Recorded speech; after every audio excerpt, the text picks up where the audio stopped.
మంచి రోజు చూసి వెంటనే వచ్చేయండి అన్నయ్య గారు, తాంబూలాలు పుచ్చుకుందాం. ఏమిటి నా కూతుళ్ళ? వాళ్ళ ముఖం వాళ్ళేమిటి ఒప్పుకునేది? ఈ నెలలోనే ఖాయం చేసుకుందాం, ఆ తర్వాత మూడం వస్తుంది.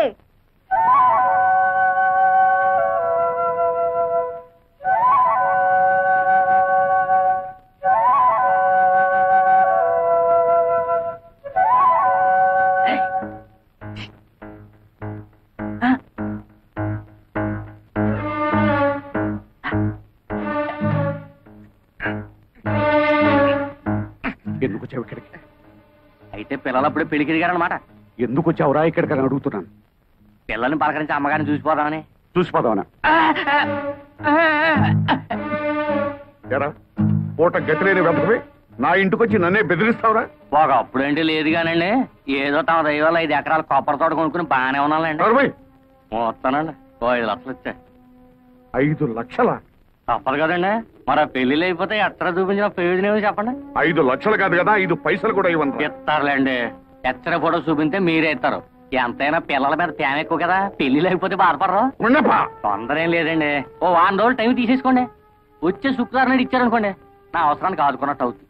గురుగారు, ఇక మీరు దేని గురించి ఆలోచించకండి, డబ్బు గురించి ఆలోచించండి. వస్తానండి.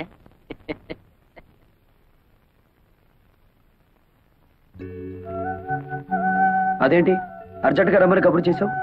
ఏం లేదు, మా అమ్మ నాకు వేరే సంబంధం ఖాయం చేసింది. మా అమ్మ మూర్ఖురాలు, ప్రాణమైనా విడిచిపెడుతుంది గాని పట్టుదల మాత్రం విడిచిపెట్టదు. అందుకే ఈ రాత్రికి మన ఇద్దరం ఈ ఊరు విడిచి వెళ్ళిపోతున్నాం. చూడు, నేను ఈ ఊరు వచ్చింది మీ అమ్మ పొగరడిచి విడిపోయిన మన 2 కుటుంబాలు కలపాలని, ఇలా పారిపోవడానికి కాదు. అదంతా నాకు అనవసరం. రేపు 3:45కి తాంబూలాలు పుచ్చుకోవడానికి పెళ్లి వారు వస్తున్నారు. 3:30 దాకా నేను చూస్తాను. ఆ పెళ్లి చెడగొడతావా సరే సరే, లేదా పెట్టే బేడతో తిన్నగా నీ ఇంటికి వచ్చేస్తాను. ఆ తర్వాత ఏం చేసుకుంటావో అదంతా నీ ఇష్టం.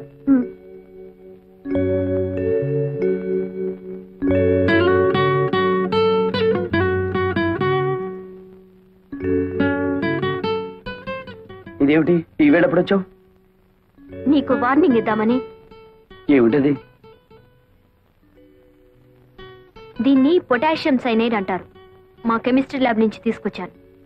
ఇది నాలుక మీద పడ్డం, ప్రాణం పోవడం ఒకేసారి జరుగుతాయి.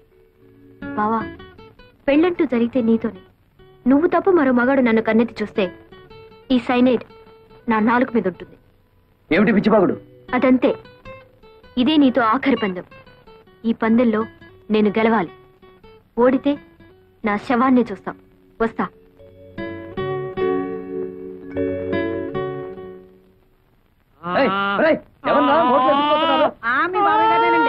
ఊరి దొంగ చల్లొస్తున్నారా? ఊపిరాడికి వస్తాడ్రా, ముందు చెప్పండి.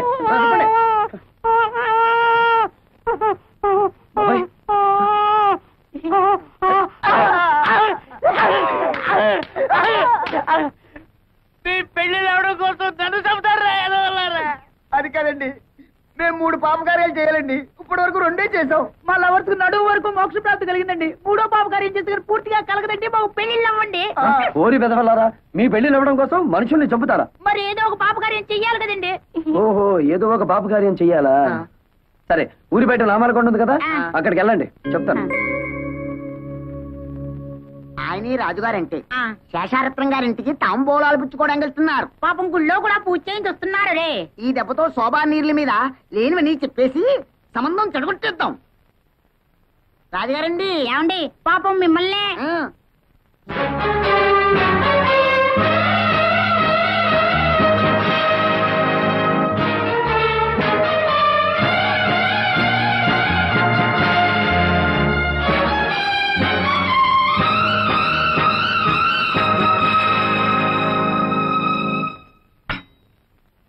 తీసుకోండి.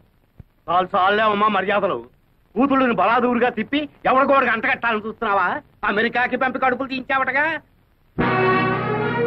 నీ సంబంధాలు మాకేం అక్కర్లేదు. ఆస్తి అంతస్తు ఉండగానే సరిపోదమ్మా, సాంప్రదాయం కావాలి.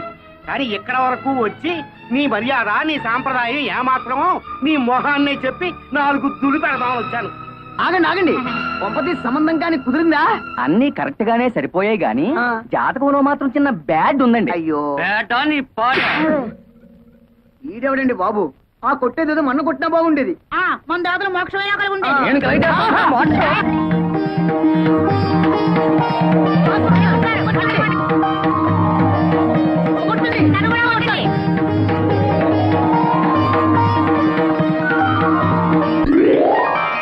బాబు, ఈ దండలు మార్చుకోండి. నేను నా భార్య బిడ్డల దగ్గరికి వెళ్ళాలి. ఓ జన్మడా ఇల్మా.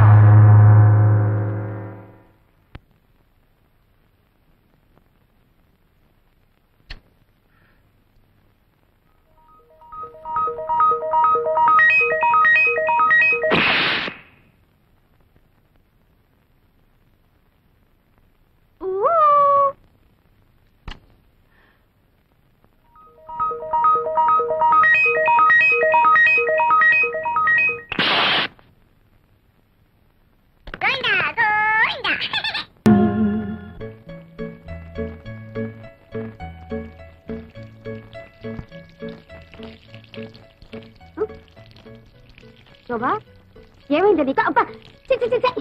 ఈ చిన్నదానికి కూడా ఏమో అయినట్టుంది. ఎంత కలలు కంటే మాత్రం ఒళ్ళంతా ఇలాగా తడపడం.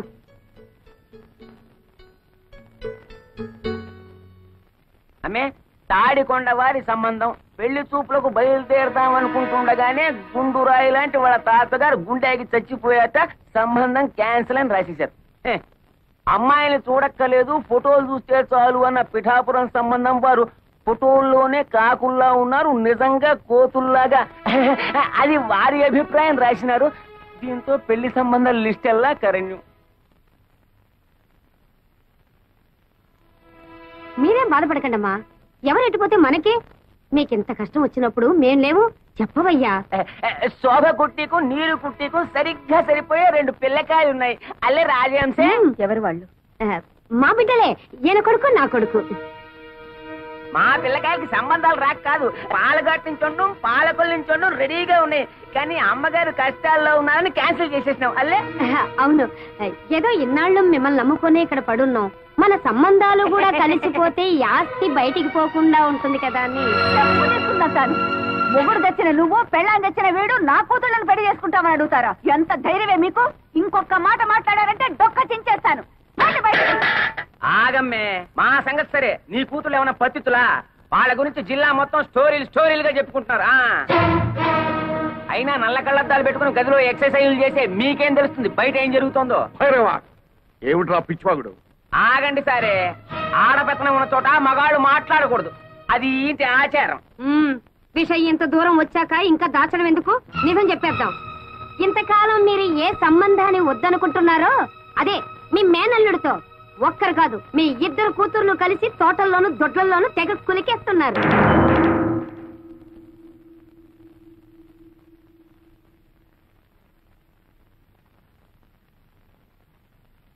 నిజం చెప్పు. పిచ్చి కూతలకొస్తే నీ నాలుక తెగ్గొస్తాను. నా నాలుకనే తెగ్గొస్తారో మీ కూతుళ్ళ పీకల్నే గొస్తారో వాళ్ళని పిలిచి అడగండి. శోభా, నీరజా,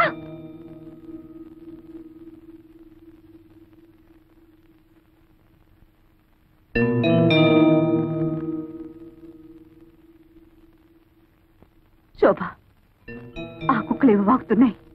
నిజం చెప్పు, నువ్వు ఆ వెంకటిని ప్రేమించావా?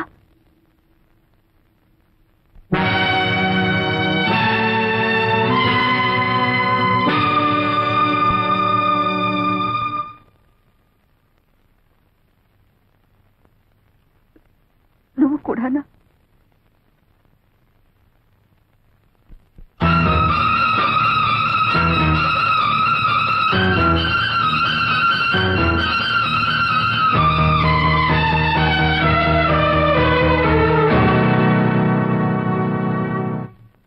ఇప్పటికైనా నిజం తెలిసిందల్లే. ఎప్పటికైనా మా పిల్లలే మిగ్గతి. పద రాజ్యం చెప్పు.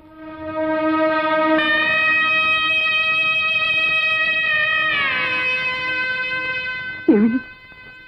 మీ ఇది న్యాయంగా ఉందా? నేనేం ద్రోహం చేశానే మీకు? అల్లారు ముద్దుగా పెంచాను, అడిగినవన్నీ ఇచ్చాను. కడుపులో పెట్టుకుని పెంచుకున్నందుకు నా గుండెల మీద తంతారంటే నేనేదైతే ఇంట్లో జరగకూడదనుకున్నానో అదే జరిపారు. కాల క్రితం మరో స్త్రీతో సంబంధం పెట్టుకున్నారన్న నేరానికి ఆయన్ని వెలివేసి నాకు నేను శిక్ష విధించుకున్నాను. ఇప్పుడు మీరు నన్ను వెలివేసి వారికి దగ్గరవుతారా? వాడంటే నాకు వ్యక్తిగతమైన విరోధం లేదే. కేవలం మీ నాన్నకు చుట్టమని ఆ వంశపు నీడ మీ మీద పడితే మళ్ళీ పాత కథ ఇంట్లో ప్రారంభం అవుతుందన్న భయంతో వాడిని మీకు దూరంగా ఉంచితే మీరు వాడితో చేతులు కలిపి నాకు వెన్నుపోటు పొడుస్తారంటే అయిపోయింది, అంత అయిపోయింది. ఏదైతే ఇంట్లో జరగకూడదు అనుకున్నారో అదే జరిగిపోయింది. 20 సంవత్సరాలుగా నేను భరిస్తున్న బాధ మళ్ళీ మీ వల్ల ప్రారంభమైంది. ఇక నా వల్ల కాదు, నేను తట్టుకోలేను. నేను చచ్చిపోతాను. కానీ చచ్చే ముందు మీ ఇద్దరిని చంపి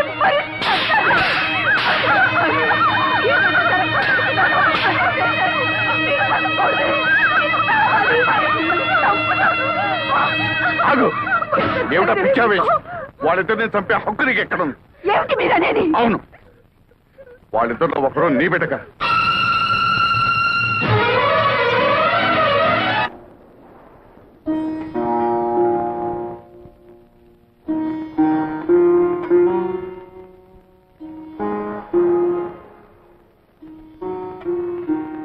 ఈడొచ్చిన పిల్లల పెళ్లిళ్ళ విషయం మాట్లాడాల్సిన సమయంలో వాళ్ళ పుట్టుక గురించి మాట్లాడటం మన దౌర్భాగ్యం.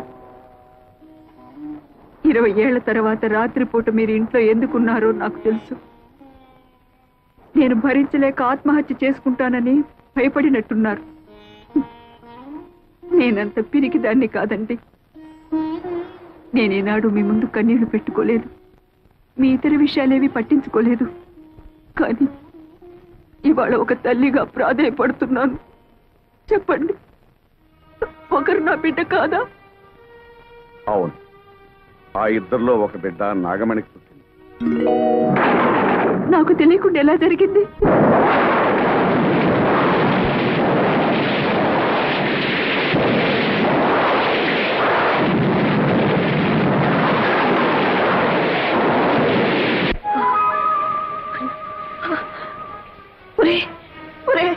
అన్యాయం జరిగిపోయిందిరా. ఏం జరిగిందమ్మా? ఆ కవల పిల్లలో ఒక పిల్ల పాతం కప్పి చనిపోయిందిరా. ఈ విషయం దానికి తెలుసమ్మా? దానికి తెలీదు. మగతిగా నిద్రపోతుంది. తెలివి వచ్చి ఆ విషయం దానికి తెలిసిందంటే తట్టుకోలేదురా. ఏం చేయాలో నాకు అర్థం కావటం లేదే.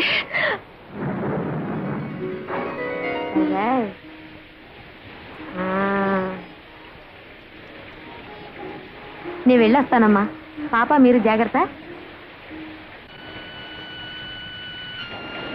అమ్మా, ఆ చనిపోయిన బిడ్డను ఎలా తీసుకురా? నన్ను రమ్మన్నాదే, నిన్ను రమ్మన్నాదే, ఇద్దరిని రమ్మని ఎన్నిద్దరో ఎందిరో మావా నాగులు దండలు బాబు. ఎదుటి బాబు వాళ్ళు వస్తున్నారు. ఈ బిడ్డ బాబా నాదే, కానీ పెంచుకునే ప్రాప్తం లేదు, చనిపోయింది. ఈ విషయం మీ అమ్మగారికి తెలిస్తే తట్టుకోలేదు. అందుకనే రహస్యంగా మట్టి చేయడానికి తీసుకెళ్తున్నాను. మీకెందుకండి శ్రమ? నాకు ఇవ్వండి బాబు, ఇలా ఇవ్వండి బాబు. ఆనాడు మీ తల్లి కన్నీళ్లు తుడవడానికి మీరు నాకు ద్రోహం చేశారు. ఈనాడు మీ భార్య కన్నీళ్లు తుడవడానికి నా బిడ్డని. రాఘవణి, నన్ను అర్థం చేసుకో. మన పాలిటి శాపం మన బిడ్డ పాలిటి వరమైందనుకో. వరం ఏమిటండి మీరిచ్చిన వరం? తల్లి నుంచి బిడ్డను వేరు చేయడమా? కన్న తండ్రి కన్న బిడ్డకి కన్న తల్లి ఎవరో తెలియకుండా పెంచడమా? నాగమణి, నీకెలాగూ సంఘంలో స్థానం కల్పించలేకపోయాను. కనీసం మన బిడ్డకైనా కల్పించి చేసిన తప్పును దిద్దుకొని. నా బిడ్డ ఎంతటి స్థానంలో ఉన్నా కూడా నాకు అమ్మ అని పిలిపించుకునే రాత ఇక ఉండదు కదండి. ఎందుకు నాగమణి బాధపడతా? నేనేమైనా పరాయి ఊరు తీసుకెళ్తున్నానా? నీ కళ్ళ ముందే పెరుగుతుంది.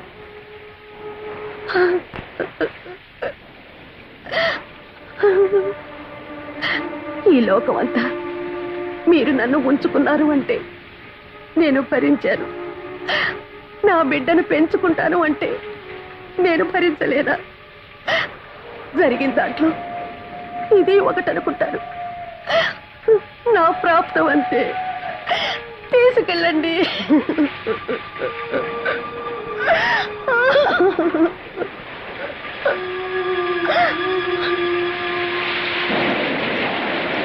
నన్ను రమ్మన్నది ఇద్దరిని. ఓ బిడ్డ పాచి పెట్టాను, ఇంకో బిడ్డ చేతిలో. అంటే నాగమ అయ్యగారండి. అదేడు బాబు అలా తెలుసుకున్నారు? నేనేం దియ్యాను కాదు బాబు, గొండప్పనే. అయితే ఓ బిడ్డను మట్టి చేసి ఓ బిడ్డను మార్చేస్తున్నారన్నమాట. గుండప్ప ఈ గుండప్ప కావలసింది పడైతే నోరు తెరవాడు బాబు. చనిపోయిన బిడ్డను వానలో తడుస్తా కప్పెడుతుంటే గొంతులో పోసింది దిగిపోయింది. అందుకనే ఈ విషయం అట్టాగే మనసులో ఎత్తరే ఫోటోలాగా అచ్చయిపోయిందండి. ఈ రాష్ట్రాన్ని చప్పుతో కప్పేది బాబు. ఏమిట్రా నువ్వు చేసిన పని? నాగమణ్ణి పెళ్లి చేసుకుంటానంటే నీ ఒప్పుకోలేని దాన్ని, దానికి పుట్టిన బిడ్డని నాకు మనవరాలికి ఎలా ఒప్పుకోగలనురా? ఆనాడు నీ పెద్దరికాన్ని గౌరవించానమ్మా. ఆ గౌరవాన్ని నిలబెట్టుకోవాలనుకుంటే రత్నానికి తెలివి రాకముందే ఈ బిడ్డను తీసుకెళ్లి పక్కలో పడుకోబెట్టి. అమ్మా, పిల్లలిద్దరూ రత్నాలా ఉన్నారమ్మా. అది సరే కాని కోడలు పురుడు పూర్ణప్పుడు పట్టుచీర కావాలని పట్టుపట్టిందానివి తీర ప్రసవించే సమయానికి ఎక్కడ తగలడ్డావే? ఏం చేయనండి అమ్మా, అక్కడ నాగమణమ్మ గారు నొప్పులతో బాధపడుతుంటే అయ్యగారు నన్ను అక్కడికి పంపించారు. అక్కడ కూడా ఆడపిల్లే పుట్టిందమ్మా. అత్త అయ్యగారి పోలికే. ఎంతకాలమని నోరు మోయించి నా కళ్ళు కప్పుతారు. ఏమి అచ్చం అయ్యగారి పోలికలతో పుట్టిన ఆ పిల్లెవరు, దాని తల్లెవరు? అది అది నేను ఇక్కడ నొప్పులు పడుతున్నానని తెలిసి కూడా నిన్ను అక్కడ పంపించారంటే ఆయన గారికి అంత ముఖ్యమైన మనిషి అది. చెప్పవే. తెలీదమ్మా. తెలీదు? తెలీదు. అబ్బా, నన్నెందుకమ్మా కొడతారు? మీరు బాగానే ఉంటారు. అత్త మీద కోపం దొత్త మీద చూపించారని ఏమన్నా అంటే మా మీద విరుచుకు పడతారు. మీ పెళ్లి కాక ముందు నుంచి అయ్యగారికి నాగమణమ్మ గారికి సంబంధం ఉంది. ఈ సంగతి పెద్దమ్మ గారు కూడా తెలుసు. ఓహో, తల్లి కొడుకులు కూడవలుక్కునే నాకు అన్యాయం చేశారన్నమాట. అంత మాట అనకమ్మా. కేవలం ఆవిడతో పరిచయం అనుకున్నాను కానీ ఇంతవరకు వస్తుందని ఊహించలేదు. అబద్ధం ఆడకండి. ఆస్తి అంతస్తు కోసం ఆవిడ్ని బయటికి గెంటేసి నా సొమ్ము కాసపడి నా గొంతు కోశారు. దగ్గరుండి మీ కొడుకు చేత వ్యభిచారం చేయించారు. అమ్మా, ఏ చేసిన విషయం చెప్తే తప్పొచ్చిందా? అమ్మ తర్వాత అమ్మ అత్తమ్మంటారు. సాటి ఆడదన్న గౌరవం కూడా లేకుండా నాకు ద్రోహం చేశారు. ఇంత జరిగాక అందరం కలిసి ఒకే చూరు కింద ఉండటం జరగని పని. నేను మా పుట్టింటికి వెళ్తున్నాను. వద్దమ్మా, ఇంటి కోడలు తెగతెంపులు చేసుకుని పుట్టింటికి వెళ్ళిపోయిందని అపకీర్తి నా కుటుంబం భరించలేదమ్మా. నేనే నా కూతురింటికి వెళ్ళిపోతాను. కానీ నీ భర్తకు మాత్రం అన్యాయం చేయకు. చూడండి, ఒకళ్ళు తిన్న కంచంలో తినే అలవాటు ఈ శేషారత్నానికి లేదు. ఏదో జన్మలో నేను చేసుకున్న పాపానికి శిక్షగా మీ వల్ల నాకు 2 బిడ్డలు కలిగారు. చాలు. సమాజాన్ని గౌరవించాలి గనక పేరుకు నేను మీ భారీగా ఉంటాను. అంతేగాని ఇక నుంచి మన ఇద్దరి మధ్య ఎలాంటి సంబంధం ఉండటానికి వీల్లేదు, ఉండదు. అది కాదు రత్నం. మీకు ఇష్టం లేకపోతే మీ అమ్మతో పాటు మీరు వెళ్ళొచ్చు. ఈ జరిగిన దాంట్లో నా స్వార్థమే ఉందనుకుంటావు, భగవంతుని నిర్ణయమే అనుకుంటావు, నీ ఇష్టం. నిన్ను చేసుకున్నానని ఆవిడని చేరదీశానని నువ్వు 20 ఏళ్లుగా నన్ను వెలివేశారు. చేసిన తప్పుకు శిక్షగా మౌనంగా ఉండిపోయాను. పురిటి కన్నుని తీసుకొచ్చి ఇంటికి అప్పగించాను. అందులో ఎవరు ఎవరికి పుట్టారో నాకు మాత్రం ఎలా తెలుస్తుంది? కానీ ఇద్దరిని 2 కళ్ళగా పెంచావు. ఎవరికి అన్యాయం చేయవనే నా నమ్మకం.